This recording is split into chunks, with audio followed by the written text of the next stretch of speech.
जब तलवार मजबूत हो तो दुश्मन की ढाल भी छोटी पड़ जाती है और आज भारत उसी दौर में खड़ा है जहां उसकी ताकत सिर्फ दुश्मनों को ही नहीं बल्कि दोस्तों को भी हैरान कर रही है। और आज की सबसे बड़ी खबर यही है कि भारत की प्रलय मिसाइल ने रूस जैसे सैन्य महाशक्ति को चौंका दिया है। जी हां, वही रूस जिसकी मिसाइल टेक्नोलॉजी को दुनिया सलाम करती है, आज भारत की प्रलय मिसाइल का फैन बनता नजर आ रहा है। लेकिन इससे पहले कि हम प्रलय मिसाइल की खतरनाक ताकत को समझे, एक और बड़ी खबर ने पूरे साउथ एशिया में हलचल मचा दी है। दरअसल बांग्लादेश की ओर से एक बेहद चौंकाने वाला बयान सामने आया जिसमें कहा गया कि भारतीयों को हमारे देश में घुसने मत दो, तुरंत बैन लगाया जाए। यह सिर्फ एक डिप्लोमेटिक बयान नहीं बल्कि इसके पीछे राजनीतिक अस्थिरता, आंतरिक दबाव और भारत की बढ़ती ताकत का डर छिपा हुआ है। जब भी कोई पड़ोसी देश इस तरह की भाषा का इस्तेमाल करता है कि वो देश अंदर से कमजोर हो रहा है, लेकिन असली कहानी तो भारत की सैन्य ताकत की है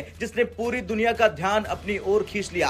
भारत पहले से ही मिसाइल टेक्नोलॉजी को मजबूत कर रहा है, अग्नि, ब्रह्मोस, आकाश, लेकिन प्रलय मिसाइल एक अलग ही लेवल की कहानी है। मई 2025 में भारत ने जब प्रिसीजन स्ट्राइक पाकिस्तान के अंदर घुसकर की तो सिर्फ पाकिस्तान ही नहीं बल्कि चीन, अमेरिका और रूस तक चौंक गए। उस ऑपरेशन के बाद से ही भारत की मिसाइल क्षमताओं पर दुनिया की नजरें टिक गई।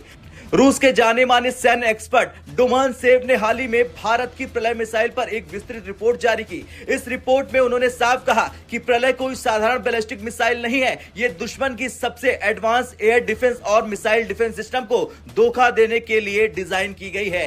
अब बात बहुत बड़ी है, मतलब इंडिया सॉफ्ट रशिया, वो रूस जिसने S-400 जैसे सिस्टम बनाए। रूसी रिपोर्ट के मुताबिक हाल के परीक्षणों में देखा गया कि एक ही लॉन्चर से लगातार 2 प्रलय मिसाइल दागी गई। इसका मतलब क्या है? इसका मतलब है भारत अब रैपिड स्ट्राइक कैपेबिलिटी हासिल कर चुका है। युद्ध के समय जब सेकंड मायने रखते हैं तब दुश्मन को सोचने तक का मौका नहीं मिलता है।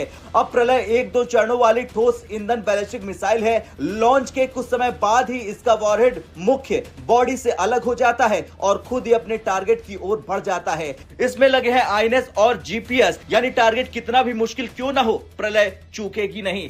प्रलय की सबसे खतरनाक खासियत यह है कि यह सिर्फ इमारतों या जमीनों पर बने ठिकानों को ही नहीं मारती, जरूरत पड़ने पर दुश्मनों के radar system, air movement unit, radio और कम्युनिकेशन सेंटर को पूरी तरह तबाह कर सकती है। मतलब एक झटके में दुश्मन की पूरी रक्षा प्रणाली तबाह हो जाती है। अब रूसी एक्सपर्ट के मुताबिक प्रलय का सबसे खतरनाक हिस्सा है इसका टर्मिनल फेज। लॉन्च के कुछ ही सेकंडों बाद ये 6500 किलोमीटर प्रति घंटे की रफ्तार पकड़ लेती है। लक्ष्य के पास पहुंचते ये तेजी से गिरती है, फिर अचानक ऊपर की तरफ झटका लेकर लगभग खड़ी अवस्था में हमला कर देती है। इस मूवमेंट के कारण एनिमी ER रिएक्शन का समय लगभग 0 रह जाता है और यही वजह है कि कहा जा रहा है कि इंडियन ER ब्लॉक नहीं हो सकते।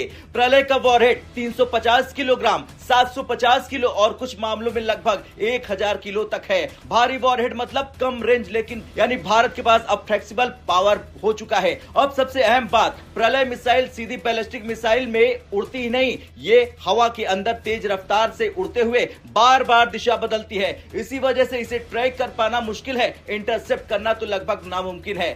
खैर, कुल मिलाकर आज की स्थिति यह है कि चीन जानकारी जुटाने के लिए महज जहाज भेज रहा, रूस भारत की तारीफ कर रहा और पड़ोसी देश बौखलाहट में बयान दे रहे। साफ है, भारत अब सिर्फ सुनने वाला देश नहीं, गेम चेंजर बन चुका है। यानी जब प्रहार इतना सटीक हो कि ढाल भी जवाब दे जाए तो समझ लीजिए भारत सही दिशा में आगे बढ़ रहा है।